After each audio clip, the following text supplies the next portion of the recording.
And what do you make of Biden in all this? In some ways, it would strike me that he's done a few things that you would support. The infrastructure bill, I imagine, is something that you would feel good about or not, or is it too laden with regulations to be effective? But at least it's definitely a shift. He's also shifted trade towards a slightly more Trumpian position than it was before. He has an argument to make on the economics, but he will not deviate an iota from the cultural woke left on all of their central questions, will he? Yeah, I mean, Biden's just fascinating. I've come around to appreciating a lot of what he's achieved.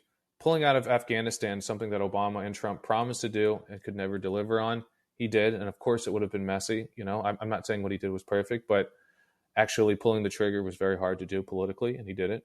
Lowering drug prices, this is something that every left-wing Democrat has talked about since the Part D prescription drug program was implemented by Bush. He's the one that finally got it over the finish line. The factory building bonanza that we now have because of the CHIPS Act and the Infrastructure Act and portions of the Inflation Reduction Act is unprecedented. Everyone talks about bringing back manufacturing and factory jobs to the U.S. Biden seems to be doing it.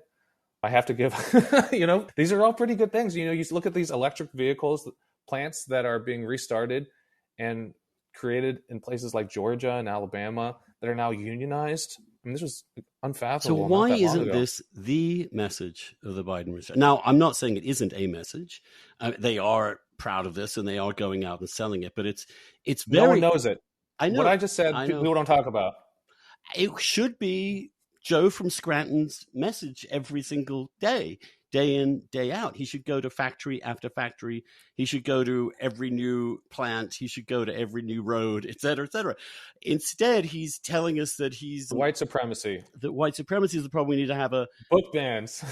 It's drag shows. That's what this whole speech was. That the campaign relaunch was all culture war issues to rev up the base, I suppose. Who are you talking about? Biden? For Biden, yeah. But is that what... I mean, I don't think it's even what the real base actually wants. Like, I look at the trans policies, which are at the furthest end of the end, and I don't think even most gay people are that comfortable with this stuff. And I do think the activist class, which again has been subject to this younger generation of fanatics, definitely care about that. But it's not even true of the... If you look at Black America, they care a lot more about these economic issues, and they are actually quite socially conservative. These things are a problem for them. Black, Latino, and Asian are far more, on average, culturally conservative if they vote Democrat than their white counterparts that are in the Democratic Party. But no, I mean this whole area is a minefield electorally for Biden. I mean, just the other day, Javier Becerra, the head of the health department for Biden, threatened that he would cut off federal funding to hospitals if they don't provide hormone treatment and surgeries to youth. These states like Indiana that are passing laws around this.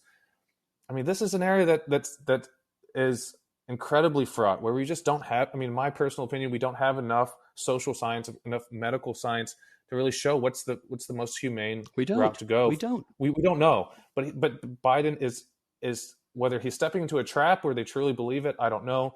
They're diving head first into these cultural wars where the vast majority of middle and working class people oppose them. Upper middle class, elite Americans are more likely to stand with them on these culture war issues, but electorally, it's very dangerous. And it's just strange, given that I just mentioned 3 or 4 gigantic political winners that they actually substantively delivered on that other Democrats and Republicans haven't been able to deliver on for decades.